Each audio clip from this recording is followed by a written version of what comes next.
もしもし、山田さん。今日、暇ですね。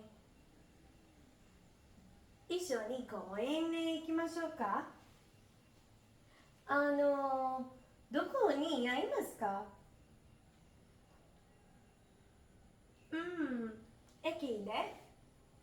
はい、わかりました。時間は5時ですか？はい、わかりました。ありがとう。はい。දැන් මම කිව්වේ පුංචි කයිව එකක් ගැන. කයිව කියලා කියන්නේ මොකද්ද? දෙබසක්. හරිද? මම කතා කළේ සසොයි එකක් ගැන. සසොයි. සසොයෝ සුරු කියලා කියන්නේ ආරාධනාවක් කරනවා කියන අදහස. එතකොට මේ ආරාධනාවක් ගැන තමයි මම පුංචි කයිව එකක් කරේ. ඒ කියන්නේ ඩයලොග් එකක් කරේ. මම කියලා දෙන්නම් මේ මොකද්ද කිව්වේ කියලා. හරි? අපි මොෂි කියන්නේ හෙලෝ කියන අදහස. හරි? එතකොට අපි දුරකථනයෙන් කෙනෙක්ට කතා කරනවා නම් අපි කියනවා මොෂි කියලා කතා කරනවා. හරි? ඊට පස්සේ ආ කියනවා යමද-සන් කියලා කියන්නේ හෙලෝ යමදා කියලා කියනවා. එතකොට යමදට තමයි කතා කරලා තියෙන්නේ. එතකොට යමදාට කියනවා කියෝ හිමා දෙස් නේ. එතකොට එයා කියනවා කියෝ හිම දෙස්නේ අද නිවාඩුයිනේ. ඒ කියන්නේ අද විවේකීනේ කියන අදහස තමයි තියෙන්නේ. යා කියන්නේ ඇත්තටම නිවාඩුවටදී නැත්නම් යසුමි දෙස්නේ කියලා කියන්න පුළුවන් නිවාඩුව ගැන කතා කරද්දී මෙයා කියනවා අද විවේකීනේ. ඉෂෝනි කොහෙනේ ඉකිමෂෝකා. ඒ කියන්නේ මෙයා දැන් තමයි ආරාධනාව කරන්නේ. මොකද කියන්නේ? එකට එකතු වෙලා උද්‍යානයට යමුද පාක් එකට යමුද කියලා අහනවා. ඊට පස්සේ එයාගෙන් ඇහුවාම එයා කියන්නේ නැති අනිවාර්යයෙන්ම හා කියලා එකක වීමක් වෙලා දිනවා. එයා කියන්නේ නැති ඊ දෙස්නේ ඉකිමෂෝ අන්න ඒ වගේ පිළිතුරක් දෙන්නේ නැති. එතකොට ඒ කියන්නේ මොකද?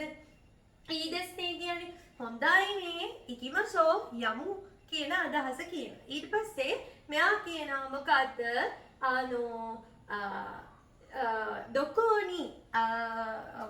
දොකෝනි අයිමස්කා කියලා. ඒක දොකෝනි අයිමස්කා කියලා කියන්නේ කොහෙද හම්බ වෙන්නේ කියලා කියන අදහස තමයි යන්නේ. එතකොට ඔයා මතක තියාගන්න අයිමස් කියන verb එකත් එක්ක එකතු වෙන්න ඕන නී නිපාතය.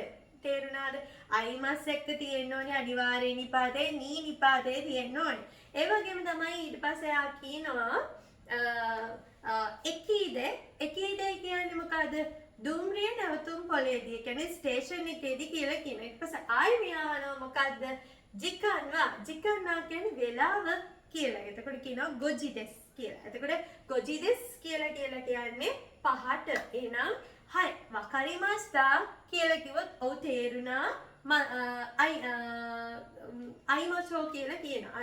අයිමෂෝ එහෙනම් හම්බ වෙමු කියලා කියන අදහස තමයි තියෙන්නේ. මේ වගේ ජපන් භාෂාවේ කයිවා එතකොට ඔයාලට ග්‍රැමර් දේවල් දැනගන්න අවශ්‍යතාවයක් තියෙනවා. ඒ වගේ පොඩි පාඩම් පිළිබඳව පොඩි අයිඩියා එකක් ගන්න පුළුවන් නම් ඔයා අපේ YouTube එක සහ අපේ TikTok channel එක ඒ වගේම අපේ FB ෆලෝ කරලා තියෙන්න ඕනේ. ඒ වගේම තමයි අපි මේ වගේ පුංචි වීඩියෝස් ඔයාලට එවනවා.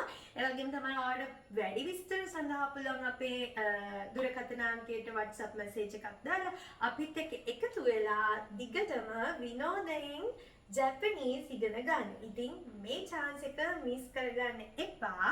ඉතින් ඔයාලට පුළුවන් අපේ spoken class, JFT class, N5 class, ඒ වගේම O levels, A levels, ඒ වගේම in5, in4 මේ කියන classes සහ in3 classes වලට join වීමේ හැකියාවක් තියෙනවා. ඉතින් ඔයාලට පුළුවන් අදම පුංචි WhatsApp කෙටි පණිවිඩයකින් අපිත් එක්ක එකතු වෙන්න මෙන්න මේ class